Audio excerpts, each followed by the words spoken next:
o registro depois também para CAPES, né?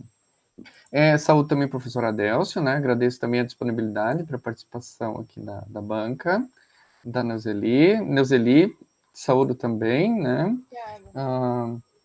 Né, para o teu exame de qualificação.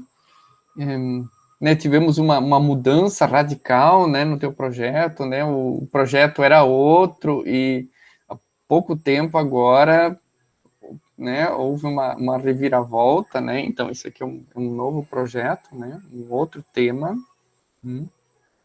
E corremos aí contra o tempo, né, para manter o prazo de qualificação agora em setembro, né? Então vamos ver se deu certo, né? Vamos tentar, né, professor?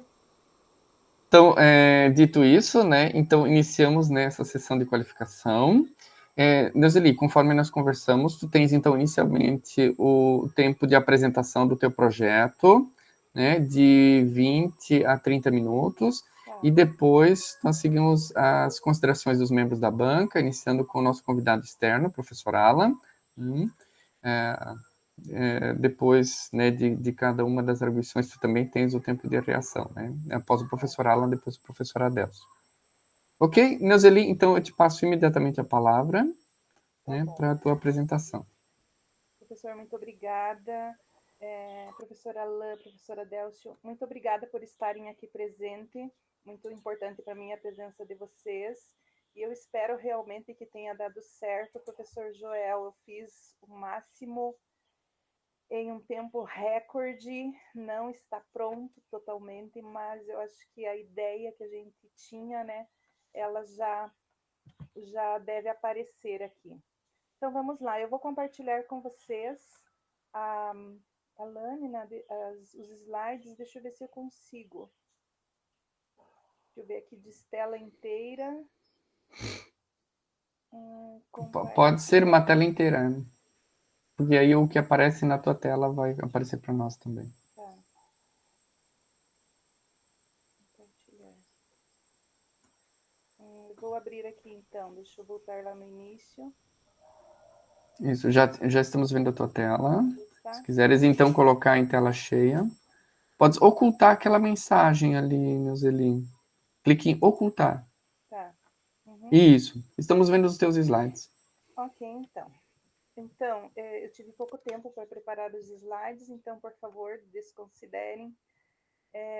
O tema da minha dissertação é o impacto psicossocial da Covid-19 em famílias do município de Caçador, Santa Catarina. Meu orientador é o professor Dr. Joel Haroldo Baardi. O meu problema de pesquisa é quais os agravantes psicossociais da pandemia em famílias caçadorenses que tiveram ou não casos de contaminação pela Covid-19. A justificativa, então, se deu avaliando que tanto a sociedade como as autoridades demonstraram uma intensa fragilidade diante da pandemia. Em nível mundial, os danos foram imensos para a saúde, com morte de milhões de pessoas, que geraram prejuízos econômicos, desemprego e dificuldades financeiras. E também, em nível de Brasil, percebeu-se uma fragilidade das políticas ligadas à saúde, com hospitais lotados, falta de aparelhos para intubação e o número de mortes também crescendo a cada dia. E os profissionais da saúde que também foram contaminados e vários também foram a óbito.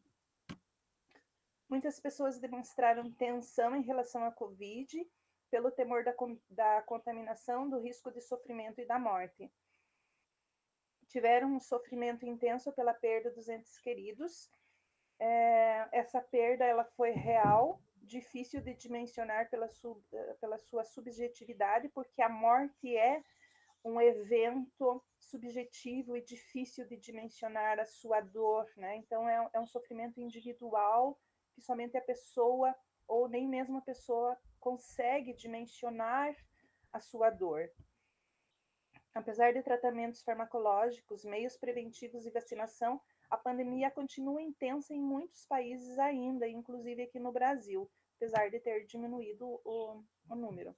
No contexto intrafamiliar, não se sabe ao certo como que as pessoas lidaram com a pandemia, quais os problemas psicológicos e sociais decorrentes dessa situação de pandemia e da doença em si.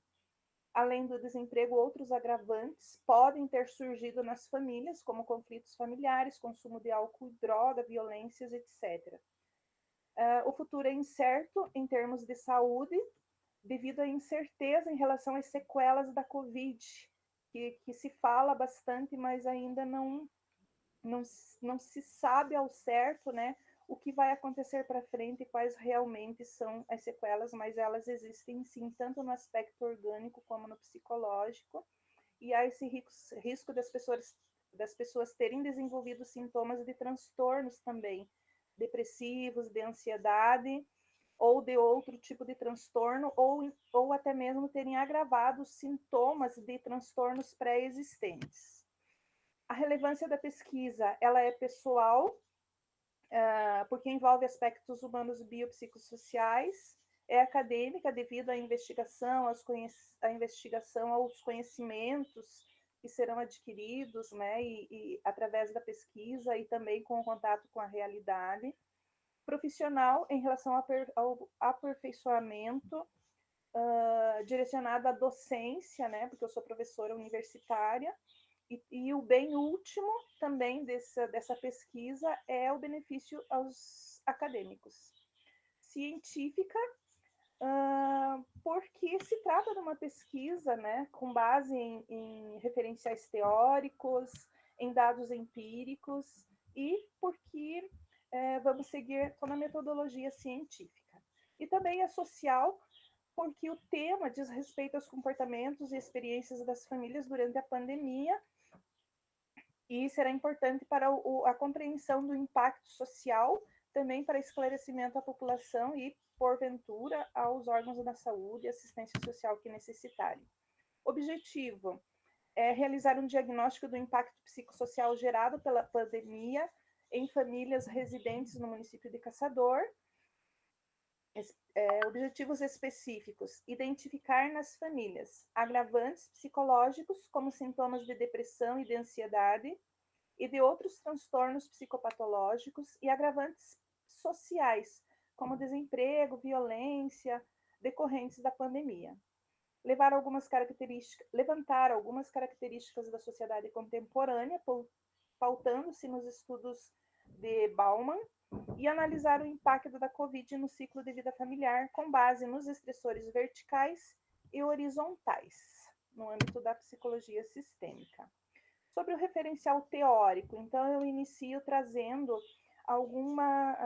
a caracterização da Covid-19, né? Inicialmente eu coloco ali sobre o coronavírus, o que é o coronavírus SARS-CoV-2, que são patógenos encontrados em seres humanos e em animais, e que contaminou o ser humano lá na província de Hubei, na China, em fevereiro de 2020, foi que a OMS designou a doença como Covid-19 em referência ao coronavírus 2 da síndrome respiratória aguda grave, que antes era denominado de 2019 nCoV.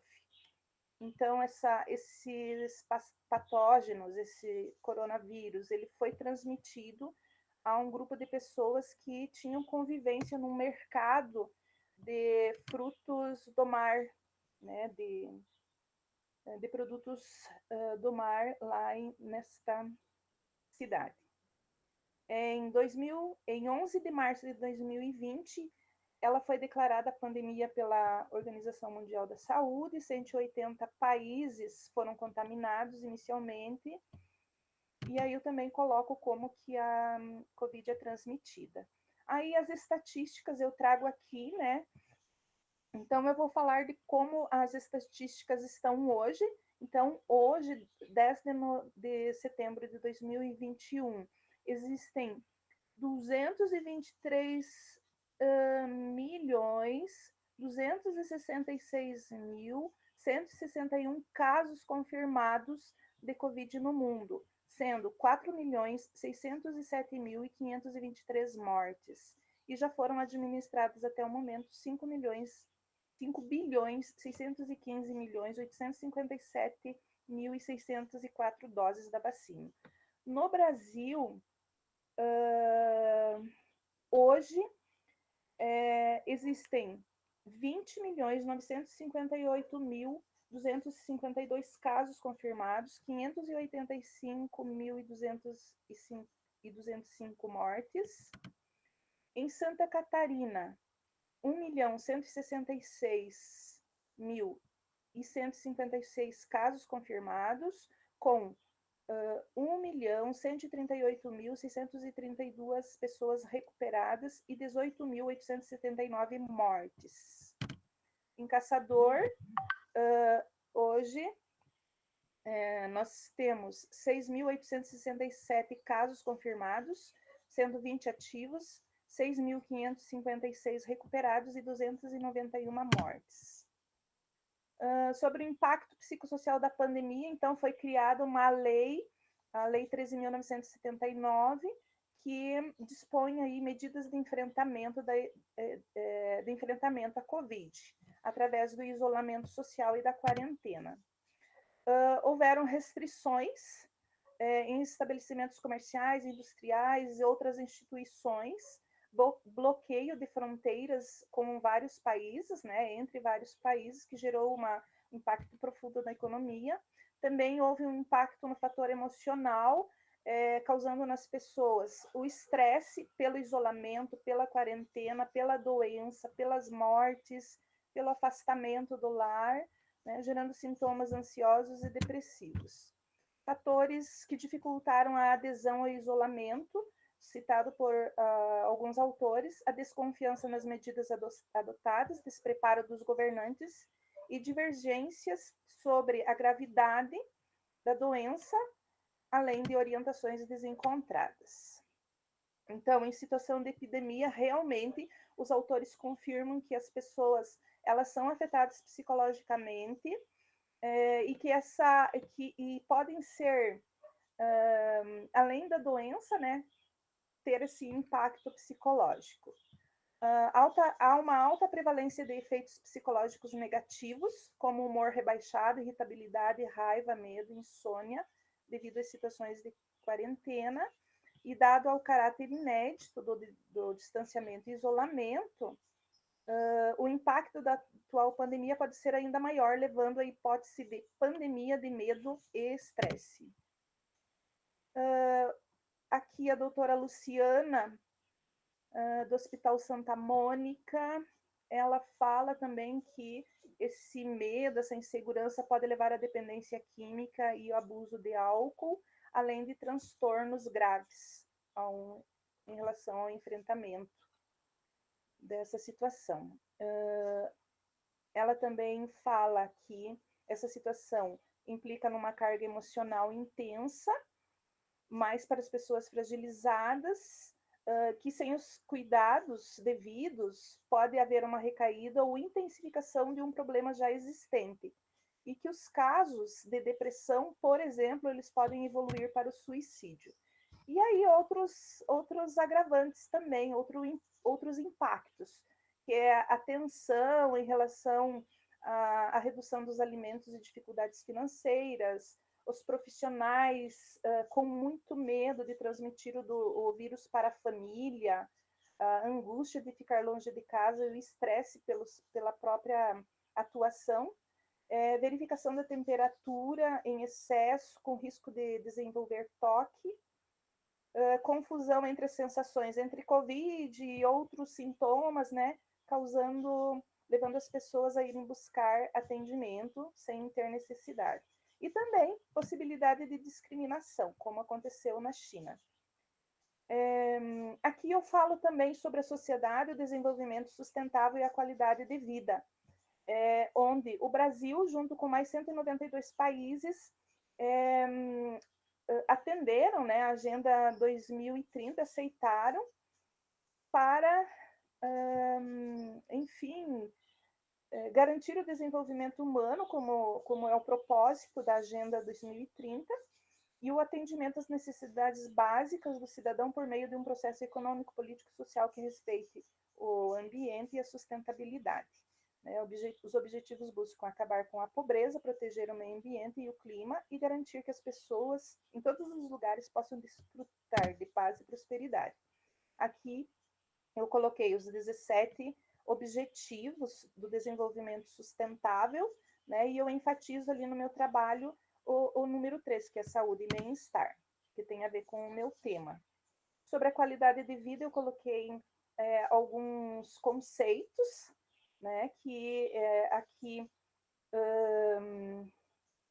Almeida, Gutierrez, Marques e Barbosa colocam que a qualidade de vida, que é um conceito, ele é interdisciplinar porque envolve várias áreas e porque lida com inúmeros campos do conhecimento humano, como biológico, social, político, econômico, médico, entre outros. Os mesmos autores citam Fleck, que coloca que humanizar a saúde e a qualidade de vida não significa somente acrescentar anos às vidas dos sujeitos, mas acrescentar vida aos anos. Sobre a sociedade contemporânea na visão de Bauman, então, o Bauman fala sobre a pós-modernidade, sobre uma busca constante de ordem, e esta ordem marca a inexistência de elementos estranhos ou diferentes, ou seja, uma constância absoluta e perene. Então, ele coloca que há uma busca pela purificação, né, pela pureza, esse controle. E ele identifica a sociedade como uma modernidade sólida. A sociedade contemporânea, ela vive uma modernidade, mas essa modernidade é sólida, centrada em uma ordenação que representa a necessidade de controle da vida humana. Porém, esta realidade se fundamenta no ordenamento, desencadeia nos seres humanos sensações de ambiguidade, que geram incertezas e insegurança. E isto se apresenta também no que Bauman refere como Estado moderno. E aí ele coloca aqui uma metáfora, né, para explicar o que é esse Estado moderno, que seria um Estado jardineiro, preocupado em cultivar as melhores flores a fim de manter uma paisagem bela e simétrica, uma realidade que não admite desordem, e qualquer sujeito que não se encaixe ou quebre o fluxo simétrico dessa sociedade deverá ser extirpado como se fosse uma erva daninha. Então, a sociedade, ela não aceita o diferente, né? E aí, qualquer um que não se encaixe com aquilo que a sociedade sugere, ele não é bem-vindo, né? Até mais para frente, ele fala sobre a estrangeiridade, que o ser humano é visto como um estranho e tal. Ele fala também aqui sobre a modernidade líquida, que representa a sensação de perda da ordem e do controle da própria vida, gerando essa sensação de ambivalência e incerteza, e por sua vez desencadeando o sentimento de medo referente às coisas das quais não se tem certeza e que exigem intenção imediata, como também das coisas que ainda não se sabe, que não se tem certeza. Então, esse conceito aqui, ele se aplica muito bem à situação de pandemia que a gente viveu. E ele fala muito sobre o medo que está presente na nossa sociedade, né? Que esse medo nos assombra sem que haja uma explicação visível, quando a ameaça que devemos temer pode ser vislumbrada em toda parte, mas em lugar algum se pode vê-la, que é a questão do vírus, né? Da Covid. Ele existe, está em toda parte, mas ninguém pode ver, então isso desencadeou um medo intenso na sociedade atual. Ele fala da sociedade contemporânea que é consumista e que o consumo se transformou num sinônimo de liberdade e um valor de troca para as relações de poder. E os vínculos se resumem em contatos superficiais e temporários. Os vínculos são estabelecidos entre as pessoas. As relações são líquidas porque são rápidas, são superficiais e não são duráveis. Ele também refere à mischofobia, como eu tinha falado antes, que é esse medo do diferente, né? Medo do estranho, da pessoa estranha, que não se encaixa nos padrões contemporâneos, né? Ou nos padrões que a maioria da população, que a sociedade coloca, né? Que pode gerar segregacionismo. Aqui eu coloco no 2.6 os estressores psicossociais e o ciclo de vida familiar na sociedade, onde o sistema familiar é atravessado por uma cruz, né? Onde o passado se cruza com o presente. Então, são os estressores verticais, os padrões, os mitos, os segredos, os legados familiares, as heranças, os costumes, os valores, que são passados de uma geração para outra, né, desde os nossos ancestrais até o momento atual. E os estressores horizontais são aqueles estressores que acompanham o ciclo, que acompanham o desenvolvimento da família no aqui e agora, desde o nascimento até a morte. Então, enquanto tem uma criança nascendo, lá no final da linha horizontal, uma pessoa está partindo. E neste percurso existem várias fases, que são normais. O nascimento, a ida da criança para a escola, o adolescente entrando na adolescência, o jovem casando, a síndrome do ninho vazio, as doenças surgindo, o casal se aposentando e, por último, alguém morrendo. Mesmo que sejam acontecimentos positivos, há um estresse nesse sistema e, dependendo da situação, a família ela pode ficar travada nesse momento de transição e não conseguir andar para frente.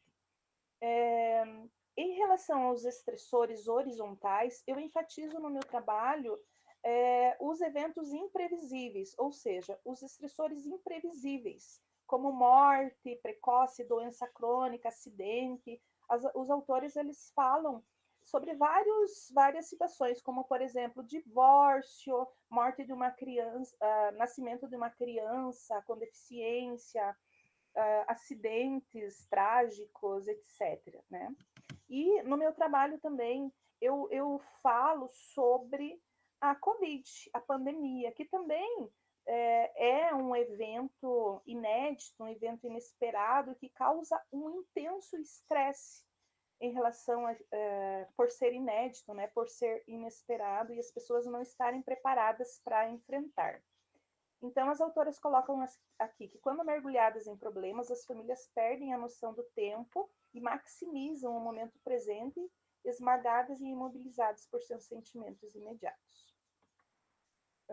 Os eventos imprevisíveis que acometem a família em sua trajetória contemporânea, onde os estressores horizontais, traduzidos por acontecimentos inesperados e trágicos do presente, os golpes do destino ultrajante, produzem uma intensa ansiedade no sistema familiar.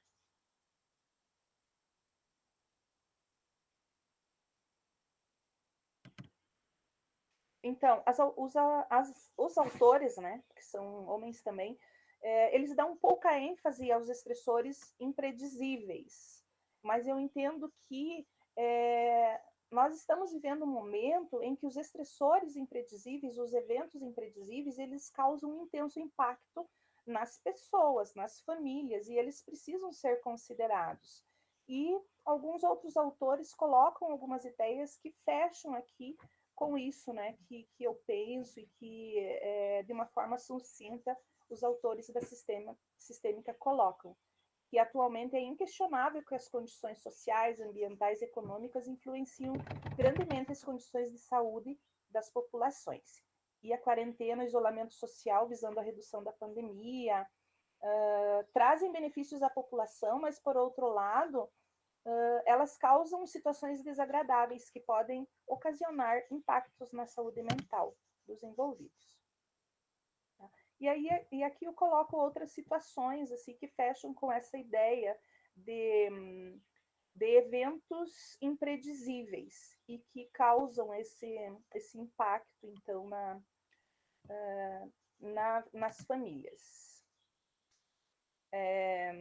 Por exemplo, né, vou citar aqui a questão da pandemia, do isolamento social, onde as mulheres passaram houve um impacto na vida delas porque elas passaram a sofrer mais violência por estarem confinadas dentro de casa juntamente com o agressor.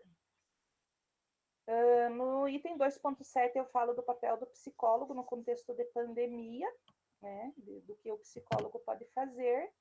E aqui, por último, na integração das ideias, eu faço um fechamento, não está concluído ainda, mas eu já faço um fechamento sobre os 3 objetivos, que é a pandemia, as ideias de Bauman e os estressores do ciclo de vida familiar, né? Então, aqui, analisando tudo isso, o Bauman fala do medo, né? Então, o medo esteve presente em toda a pandemia, e apesar da modernidade em conhecimentos científicos e tecnológicos, a sociedade se viu despreparada diante de uma ameaça invisível, como o Bauman coloca, despertando um medo generalizado. Segundo Rossan, Sultana e Purohit, concomitantemente à pandemia, estava havendo um estado de pânico social com mudanças comportamentais exacerbadas por angústia, insegurança, incerteza e medo do futuro, que podem permanecer mesmo após o controle do vírus. Aqui eu coloco também sobre a velocidade da disseminação da doença, com excesso de informações disponíveis e contraditórias, que causam mudanças comportamentais e adoecimento psicológico, os níveis de estresse, que são um fator de risco para a depressão, devido a diversas situações, né, como tensão, raiva, desconfianças, preocupações com suprimentos e financeiras e com o próprio isolamento. O impacto à saúde mental e bem-estar dos indivíduos devido às mudanças na rotina das famílias, etc. Sobre a metodologia, então, para terminar, a minha pesquisa seguirá no método indutivo, a abordagem é quali-quantitativa, as finalidades da pesquisa é descritiva e explicativa, a natureza da pesquisa é aplicada, os procedimentos técnicos, eu divido então aqui o trabalho em 3 partes, primeiramente a revisão bibliográfica,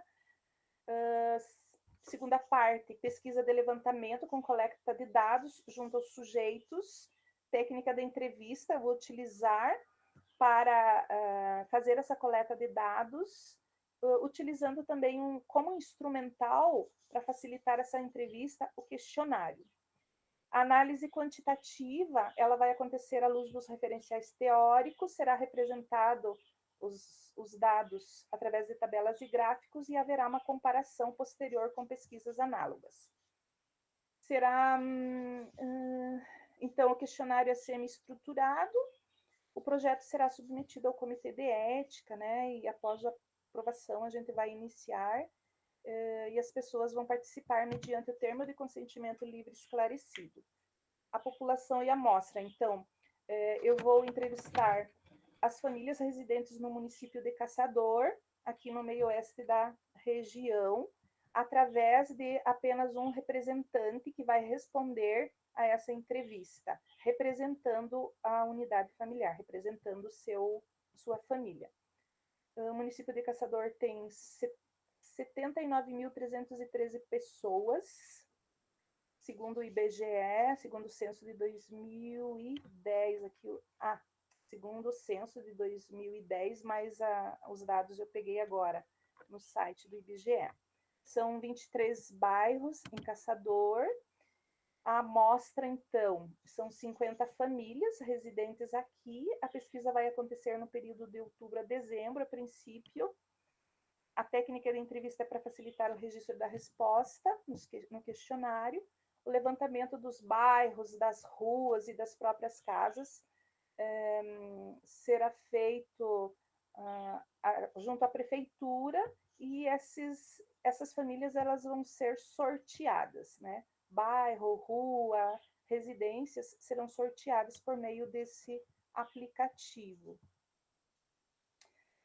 A gente pretende incluir as pessoas de várias condições econômicas e não serão diferenciadas famílias por nível de escolaridade, raça, etnia ou outras características. E nem será dado exclusividade para as famílias que tiveram casos de Covid. Aqui eu coloco os critérios de inclusão.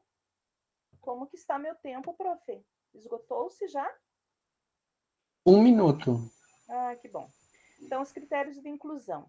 Famílias residentes há mais de 12 meses em Caçador, a partir de março de 2020, residente em qualquer um dos bairros, que tiveram não casos de Covid em seus membros, em qualquer situação econômica, política, social, religiosas, e cujos respondentes concordem com o termo.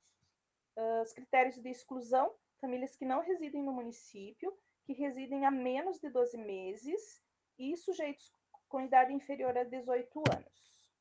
Aí os benefícios, né, que as pessoas se sintam valorizadas ao participar da pesquisa,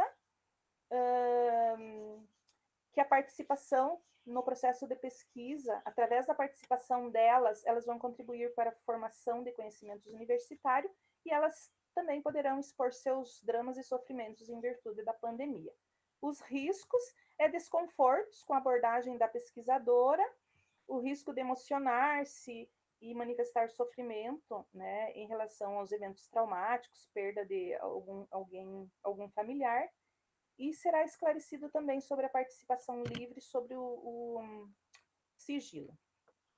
A repercussão pretende-se que, através da pesquisa, se possa identificar informações sobre a realidade psicossocial dos participantes durante a pandemia, formas peculiares que eles encontraram para driblar as dificuldades, produção de um documento que sirva como fonte de pesquisa aos acadêmicos e aos demais interessados, inclusive os pesquisados, e que contribua para os órgãos públicos como um material base para as políticas públicas e prevenção, né?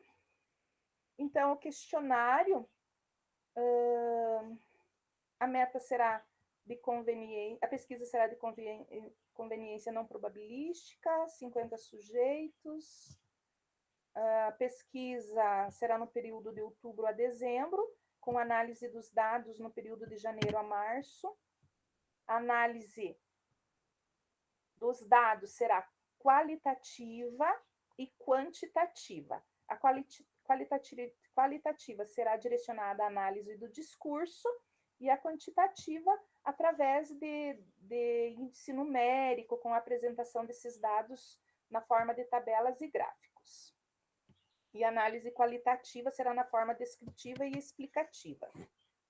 Aqui eu coloco, né, um conceito de método quantitativo.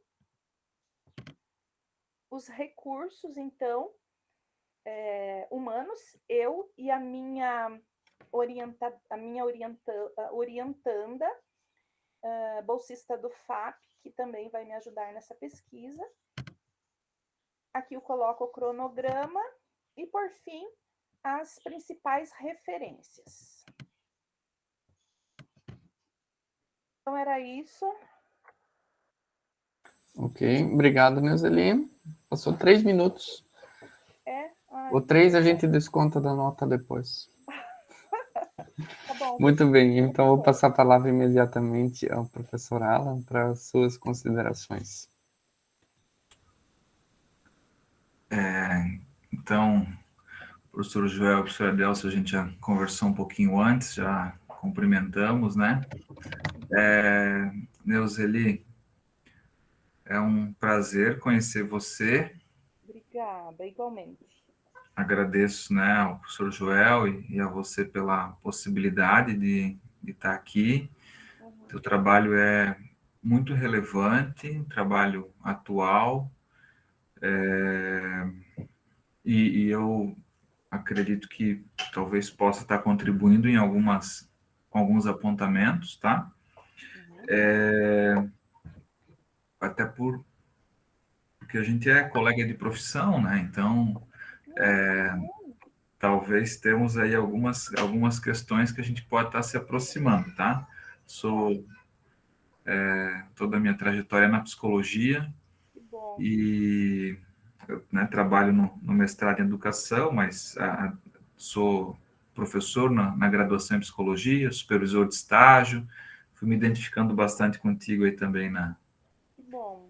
Eu acho que se você conseguir parar de apresentar, né, Joel, vai, vai ficar... Isso, eu até te mandei uma mensagem no WhatsApp, né, Zeli? Isso, para. Esse aqui, Isso, assim é bem melhor. eu já estava mas acho que você vai ficar, vai se ver melhor. Ótimo, obrigado. Deu certo? Deu. Só deixa eu resolver para eu botar aqui minha colinha aqui do lado.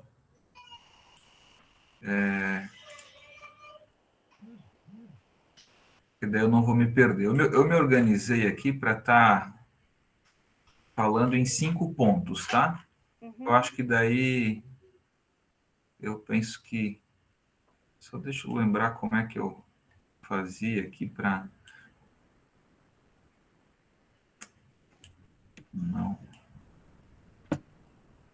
Já sei. Tem que aumentar o tamanho da fonte para eu ficar com a minha colinha aqui, Joel. Só um pouquinho.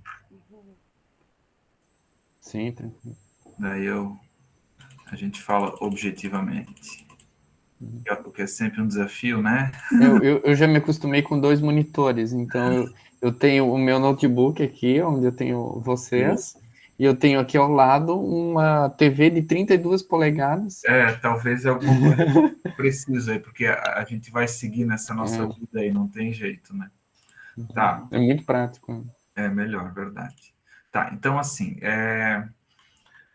né, quero reafirmar isso, né? Você como uma colega de profissão, né? Uma carreira relevante, uma profissional experiente, implicada, né?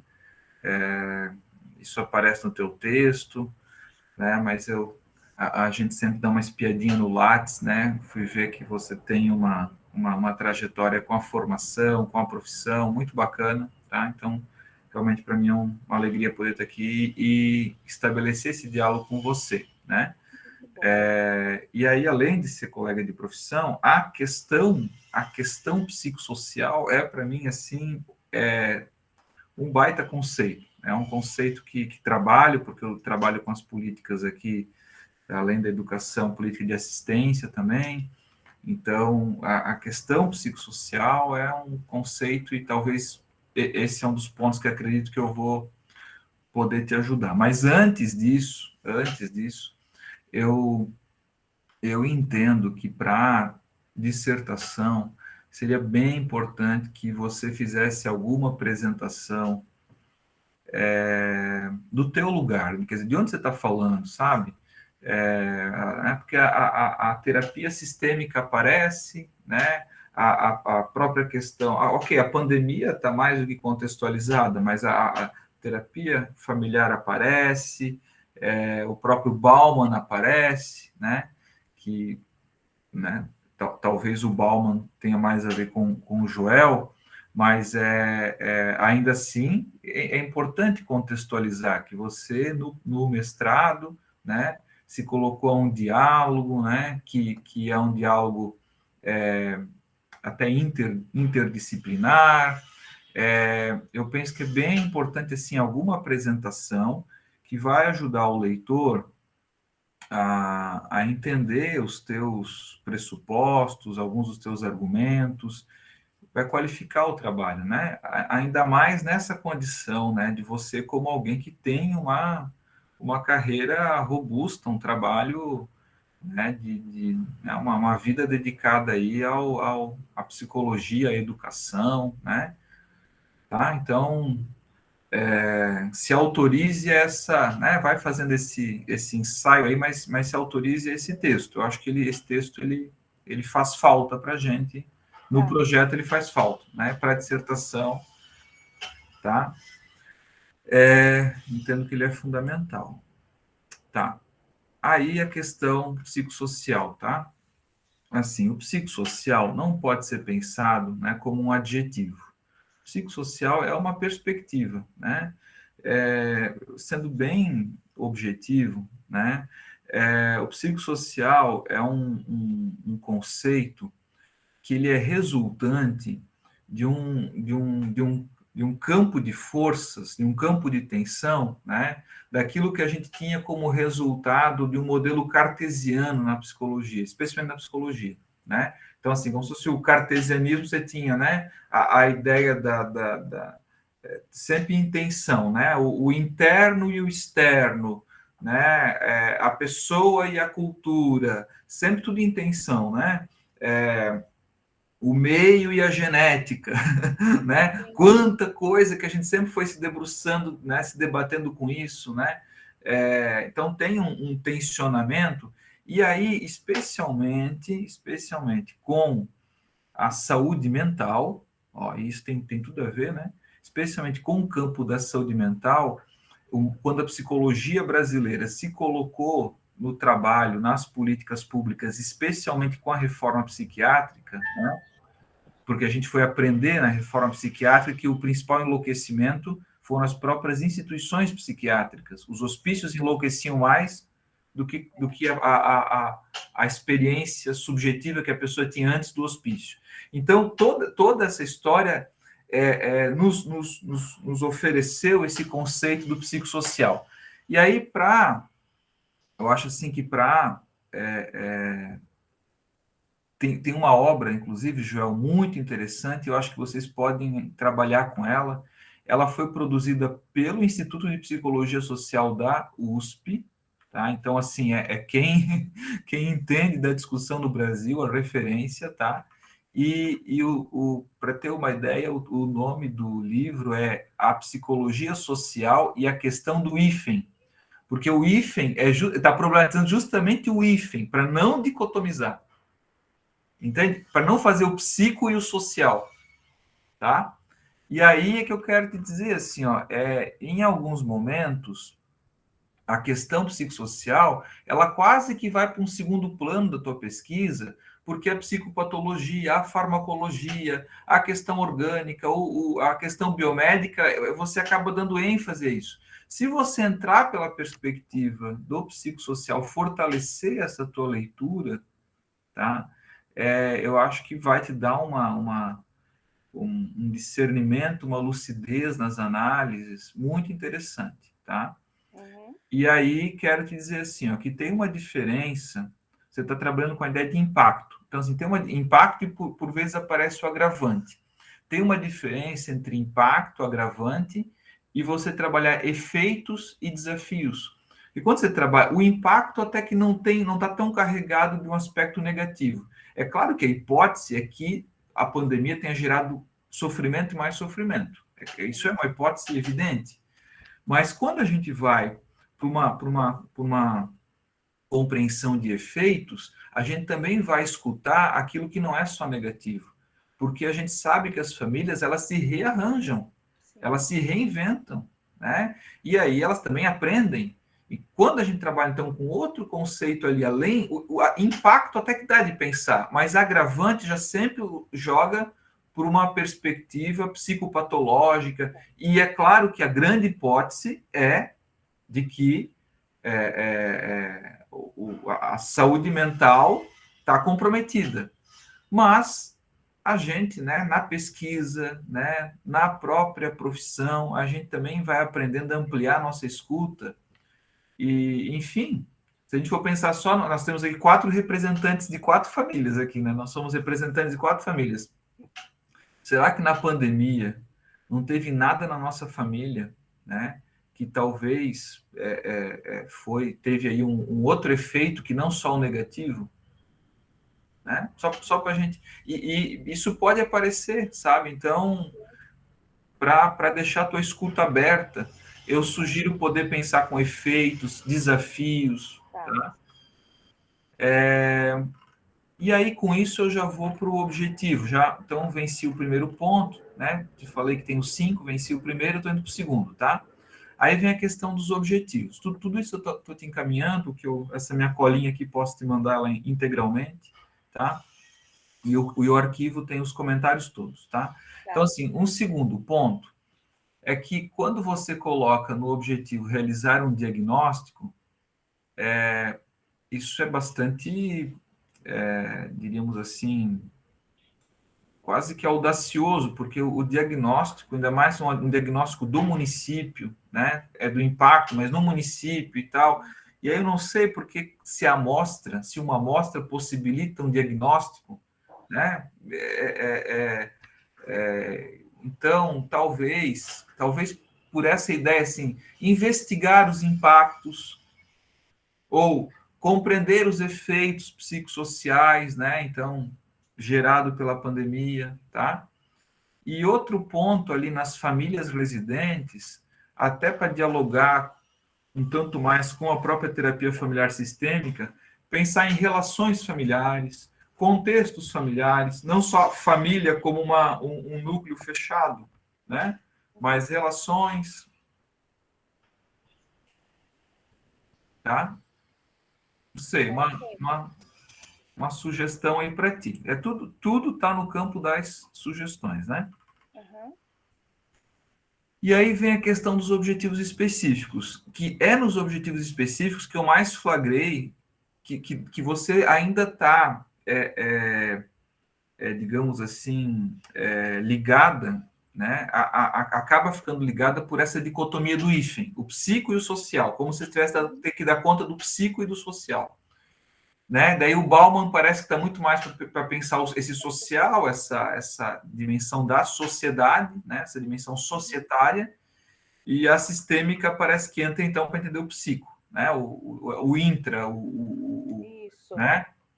São leituras importantes, podem colaborar muito, mas eu acho que elas não precisam ser cindidas, elas não precisam estar fragmentadas.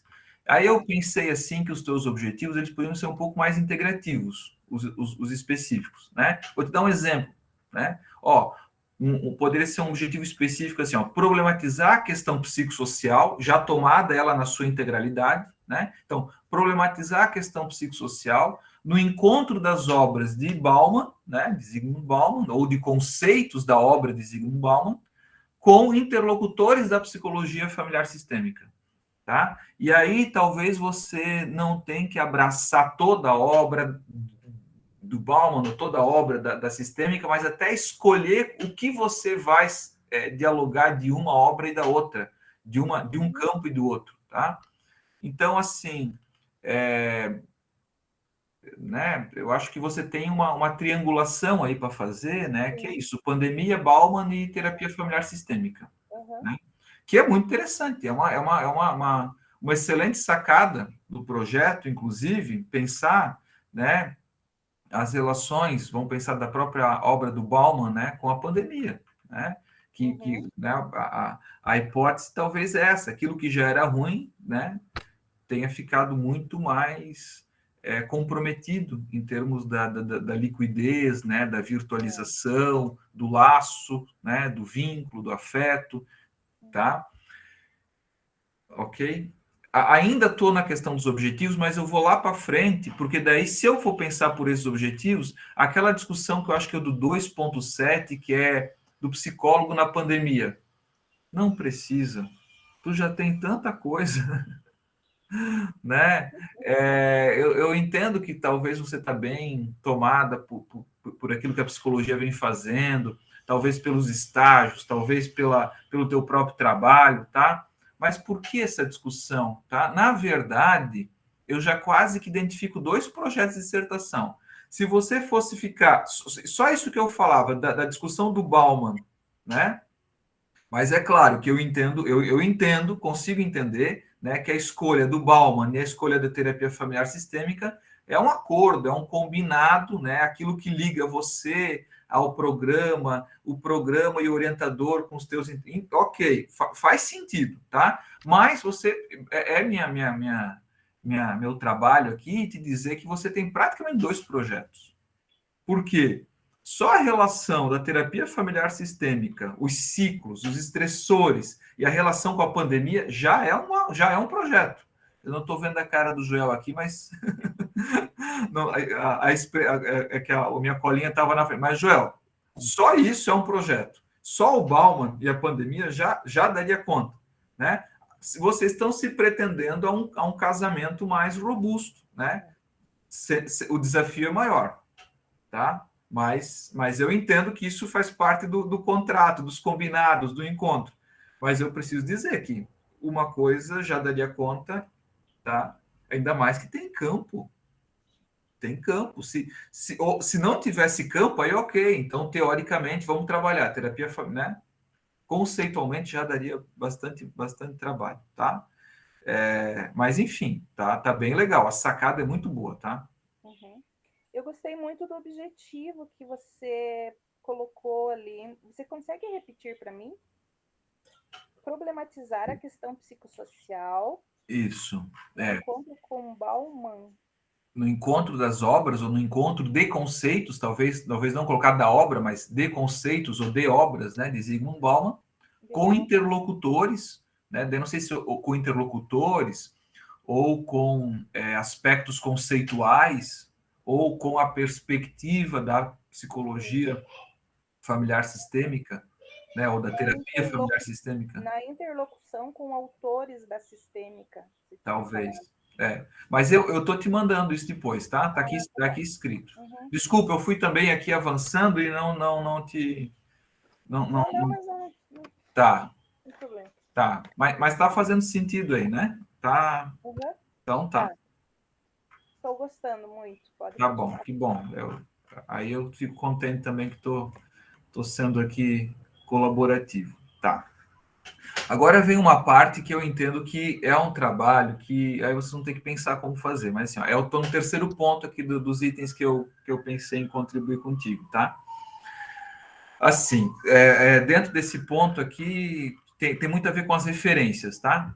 Assim, ó, você tem muitas referências e eu entendo, porque tem muitas de 2020, né? Você tá e é interessante porque você está, né, discutindo, você está pesquisando,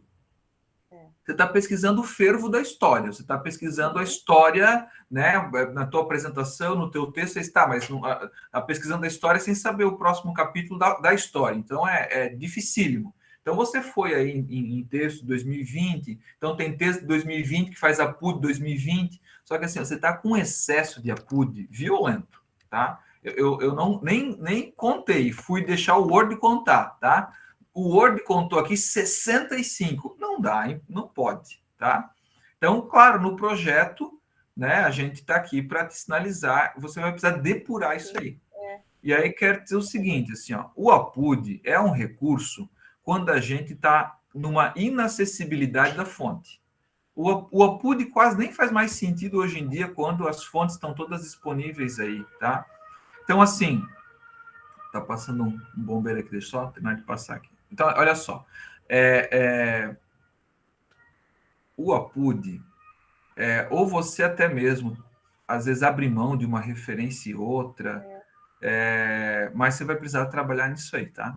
Eu vou ter que dar uma enxugada ali, tem muitas citações diretas, eu tenho que mudar para indiretas. Tá, mas ok, faz parte desse momento, mas esse é um ponto, né, assim, que ele acaba comprometendo a estrutura do trabalho acadêmico, tá? Então, e aí tem uma outra coisa que você trabalha, você acaba fazendo assim, ó, utilizando fontes que elas não são, por mais que elas são fontes, que elas têm uma espécie assim de uma voz científica, tá? Mas elas são fontes não acadêmicas. Aí, isso não é, acho que tem uma solução para isso, viu? Eu sugiro que você, se você quer manter, né, essas fontes aí que não são necessariamente acadêmicas, porque elas não estão, né, os cientistas estão falando, né, enfim, estão na CPI, estão lá, estão acolá, estão falando, ok. Mas se você quer manter, mas não é porque é o cientista falando que é fonte acadêmica, né? Sim. Mas se você quer manter essas fontes, eu sugiro você fazer um quadro de fontes, que eu chamaria fontes pareceres. São esses pareceres, isso que as pessoas falam, e isso pode compor o trabalho acadêmico, mas você tem que anunciar uma sugestão, faz um quadro dessas fontes, e aí você aponta, assim, né, quais são os critérios de inclusão dessas fontes no teu referencial analítico, né? Em partes é por conta disso, a gente está estudando a contemporaneidade, né? Mas como que você decide que uma fonte ela tem presença ou não tem presença no teu texto?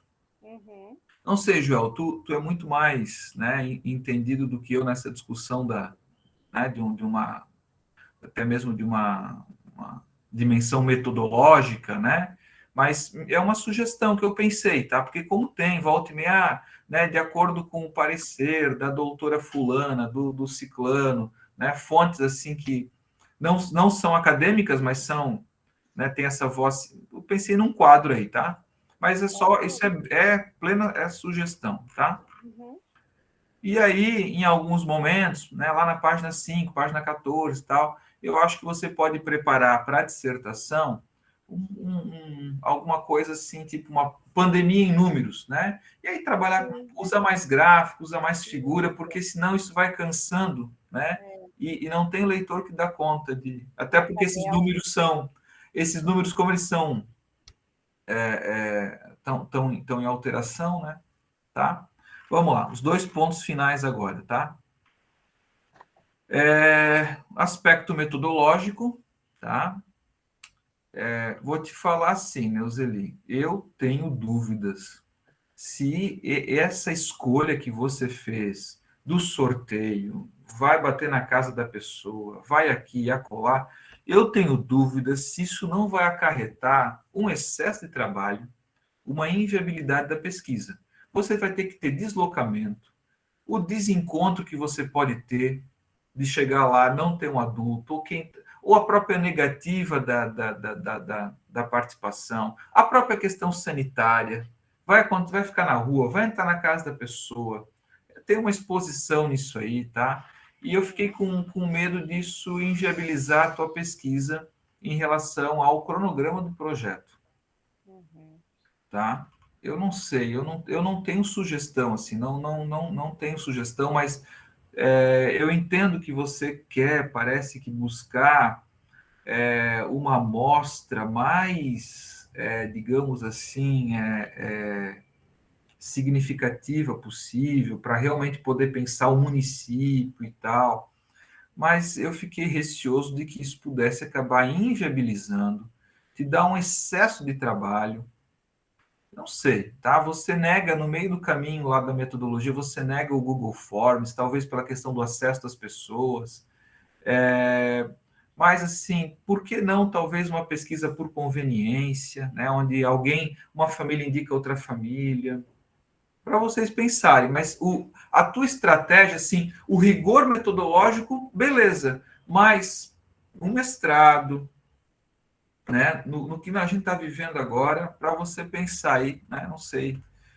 Eu fiquei. Na verdade, eu pensei em todas essas situações, mas assim, o que me motivou é porque eu não vou fazer sozinha, né? Eu tenho a minha Sim, aluna para eu ajudar. entendi isso ficou, né? Mas você ainda vai submeter o projeto no comitê de ética, certo? Vou. Uhum. Por isso que eu estou me metendo nisso também. Se já tivesse aprovado, tá, ok, beleza, entende? Tá? Sem contar os custos que gera, né? De repente você tem financiamento para isso, beleza, mas avalia, repensa, assim, ó, porque eu talvez entendo que você está mantendo esse rigor, essa estratégia, assim, até como um certo preciosismo metodológico, assim, de realmente primar por critérios. Avalia, né? A gente está numa perspectiva das ciências humanas, né? Nas ciências humanas a gente tem estratégias, né, que a antropologia já validou para a gente há 100 anos, entende? De que a gente tem credibilidade em estratégias onde não necessariamente a gente tem que ficar aportado aí numa neutralidade, né? Tá?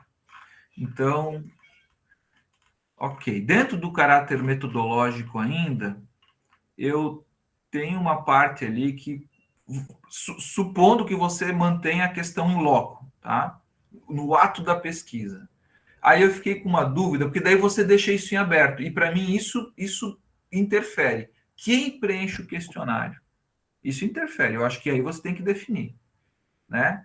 Porque assim, eu tenho assim uma regrinha muito básica assim, tá?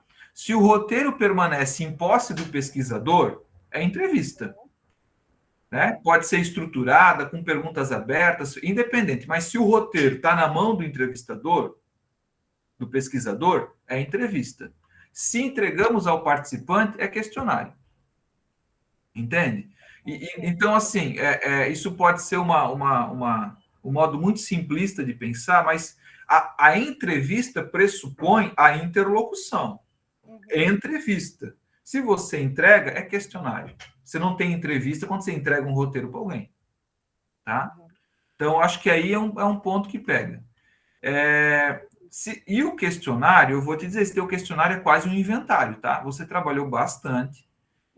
Olha, eu vou te dizer que esse teu questionário é quase um produto da dissertação já, tá? Porque ele é quase um inventário. Ele poderia ser até um instrumento para algum serviço de saúde. Aí até eu queria saber mais, assim, eu acho que a tua metodologia, você fica conceito da metodologia. Eu acho uma metodologia muito mais rica você contar como é que aquela pergunta que está ali, como é que aquela questão que está ali, como é que você produziu ela, porque tem muito trabalho intelectual ali. Tem muito trabalho teu, do Joel, no pensar as perguntas e tal. Eu fiquei, tipo assim, tu tem um produto já. Tu cria um produto. Esse teu produto, ele pode, inclusive a tua pesquisa pode, não que validar ele, mas ele pode endossar, né? Porque a gente sabe que construir um instrumento de pesquisa é um produto. Você fez isso, né? Pautada ali pelos teus interlocutores conceituais, por tua experiência também. Seria bem legal ter aparecer um pouco dessa montagem, dessa construção, dessa fabricação desse material aí, tá? E para terminar aqui, porque já falei muito, e olha, e me organizei aqui em 5 pontos. Se eu não faço isso, daí por isso eu faço o roteirinho aqui, para não se perder.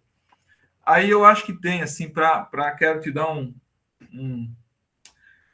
voltamos, de certo modo, na questão do psicossocial, mas o que eu penso que tem um atravessamentozinho que eu julgo que é complicado, mas que vamos fazer a reflexão juntos aqui, tá? Talvez por conta de uma noção da própria terapia familiar sistêmica, eu percebo que tá ficando no teu olhar uma certa naturalização da família. Deixa eu te explicar, tá? Inclusive, vou te sugerir um texto que vai te ajudar a dialogar com o próprio programa, que é um texto chamado Economia da Família, onde o autor vai discutir a questão das famílias economicamente produtivas, que é esse modelo de família nuclear que a gente tem e tal, e aí a gente vê como que a configuração social, histórica, modela esse estilo de família que a gente tem, tá? Qual é o nome do livro? É um capítulo de um livro, é um artigo. Eu vou te mandar depois, já aqui, até deixa eu taxar para eu já te mandar direto o link, tá? A Economia da Família. Eu, inclusive, trabalho com esse texto na graduação, eu leciono Psicologia e Políticas Públicas, trabalho com esse texto na graduação. E aí, por que estou te dizendo isso? Olha só, lá no começo do texto, da dissertação, do projeto, né? Você escreve alguma coisa como... eu tenho aqui, ó. É fato que a pandemia da Covid alcançou a sociedade como um todo, a doença atingiu milhares de pessoas, sem distinção de raça, nível intelectual, sem distinção. Depois, lá no método, você diz, ó, não há interesse em diferenciar as famílias ou seus respondentes quanto à escolaridade, raça, etnia. Aí eu te pergunto assim, por que você vai negar essas informações básicas para um cruzamento analítico? Você vai negar informações que podem ser muito interessantes. Quer dizer, como que a vida de uma família num território da cidade, essas informações todas depois no Excel, né, você consegue fazer cruzamentos importantes para alimentar novas hipóteses, tá? E aí tem toda uma discussão já hoje posta, né, de que a escalada mundial do vírus, né, ela não reflete efeitos e condições semelhantes ao seu enfrentamento. Então, o vírus pega todo mundo, mas o enfrentamento, o efeito do vírus não é o mesmo. No psicossocial não é, tá? E a questão socioeconômica não é a única dimensão. A própria questão das idades, famílias mais com pessoas mais velhas, tá? Então, assim, esse é um ponto que eu destaquei, não coloquei nenhum outro, não deixei nem lá no psicossocial, não deixei nem no método, mas eu acho que tem um atravessamento aí que, se você limpar, pode ser muito pertinente e proveitoso na tua discussão, tá? Então, assim, é isso, né? O meu comentário finalzinho que tinha aqui está dito, eu te mando, tá? Vocês têm alguma questão? Vocês, Joel, também, se algum ponto querem que eu explique melhor? Não, eu acho que está claro, eu agradeço, né, essa leitura tão criteriosa, né, e né, a gente foi acompanhando, né, já tinha conversado sobre algumas coisas, né, também, e deixei anotado aqui também, Mas, assim, ó, são contribuições importantes, né, para a gente enxugar. Eu acho que a Neuzeli, ela trabalhou bastante, né, no último mês, né, um pouco mais, e a preocupação, assim, de avançar. E aí acabou entrando muita coisa que agora precisa de limpeza. Agora Né? precisa colocar numa perfeito, prateleira, ver o que tá? realmente é relevante ou não. Mas eu fiquei bem contente de ver o arranjo todo, sabe? Eu acho assim que muito legal, e eu fico muito contente, né, de ver a psicologia muito próxima do programa, né? De um programa que tem a questão societária como foco. Acho que tem muito, assim, o Joel tem acolhido aí a psicologia, eu fico muito contente que... Assim, né, a inserção do Bauman, né, ela, assim, tem sido assim, um esforço realmente de ampliar, né, esse diálogo de diferentes campos de conhecimento, e que a gente tem visto em muitos trabalhos, né, essa permanência, né, dentro do próprio campo. E aí eu tenho provocado essa abertura, né, essa incursão, né, para um diálogo, né, e aí eu tenho usado muito Bauman, né, pelas minhas próprias leituras, Bauman tem muitas obras, né? E é um autor bastante lido, né, então ele tem possibilitado esse diálogo. Mas, claro, é um desafio, né, é um pouco arriscado sempre, né, Mas fundamental, porque Uhum. assim, ó, você não vai ter, e aí faz muito sentido, já, porque a gente não vai, a não ser que a Neuzeli talvez encontre autores que estão discutindo assim uma certa contemporaneidade pela própria terapia, pela psicologia familiar sistêmica, tá? Que é uma perspectiva muito interessante dentro da psicologia, né? Mas ela tem, assim, por vezes, essa tendência a uma certa naturalização do fenômeno. E o Bauman vai tensionar isso, então tá muito interessante. Eu fiquei contente, bem contente, assim, do arranjo todo, tá? E eu acho que é isso. Agora é um pouco desses excessos e cuidar com essas fraturazinhas que podem ter na estrutura, tá? Mas bacana, vamos lá, que tem um futuro muito interessante. Ok, obrigado. Queres comentar, Neuzeli? Ok, vamos então à professora Delcio. Eu, naturalmente, quero saudar o Alan e agradecer a sua presença aqui, que muito nos honra do nosso programa da Univille, que eu tanto conheço lá, Univille.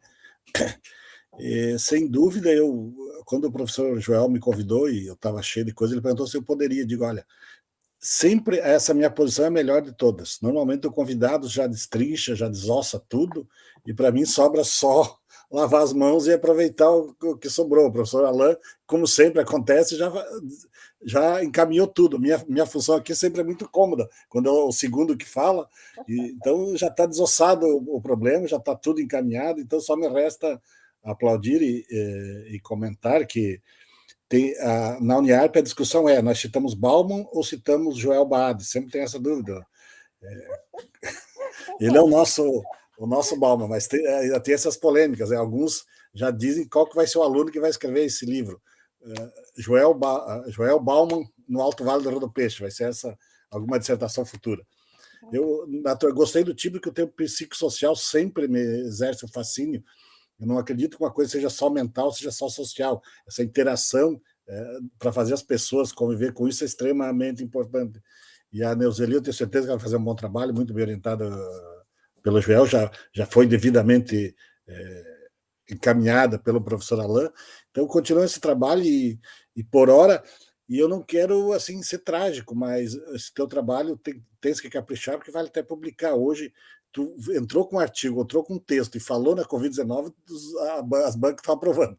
Então, vai ser interessante tu pensar em fazer um livro, fazer artigos depois, porque o tema é muito trágico.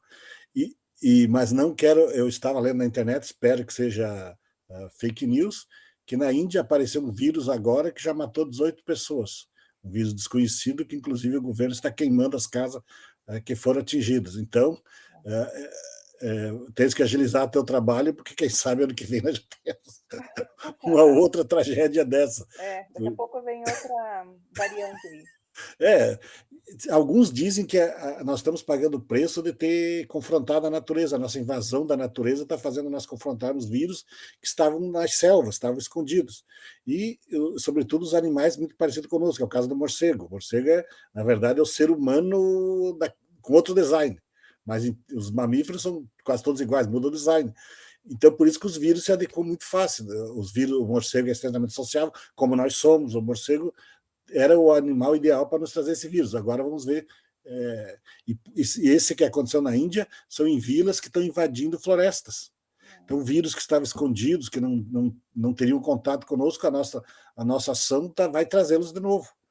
Então, eu acho que nesse conceito orientado pelo professor Joel, e tu tens um excelente conceito, Roseli, tem experiência, isso vai fazer um excelente trabalho, e temos certeza que nós podemos fazer, a partir seguindo as orientações do professor Alain, nós podemos já, a dissertação da defesa já vai ser só correr para a torcida, porque se seguir exatamente o que foi dito, não vai ter problema aí. Capriche bem, porque eu quero ter o prazer de sugerir a publicação pela temática, e sobretudo, por essa questão do nosso mestrado ter um papel de desenvolvimento. Nós não podemos falar em desenvolvimento só econômico. O desenvolvimento social também é extremamente importante, a sociabilidade das pessoas, a saúde. E, sobretudo, eu gostei desse teu trabalho porque eu pesquiso saúde coletiva e sociologia da saúde. Ou seja, não existe uma doença só biológica. Toda doença é social. Se nós vemos as doenças da Idade Média, nós vemos a maneira da vida sanitária, as características da sociedade estão nas suas doenças.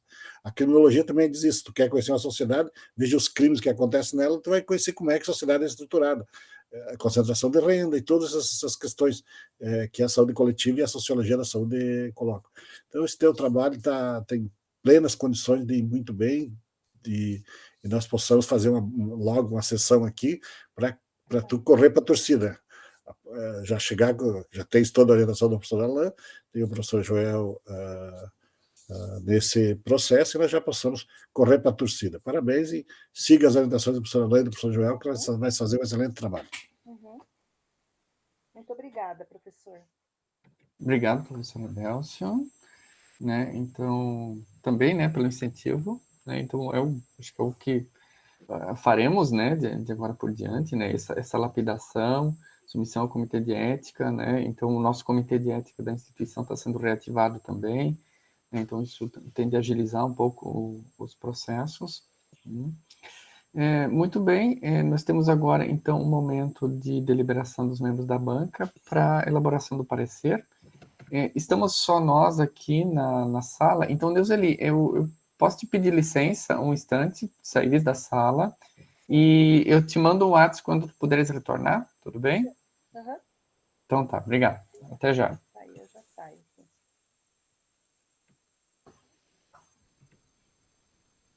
Como é que eu faço agora para sair? O botão vermelho. Isso. Aí. Vou interromper aqui a gravação agora.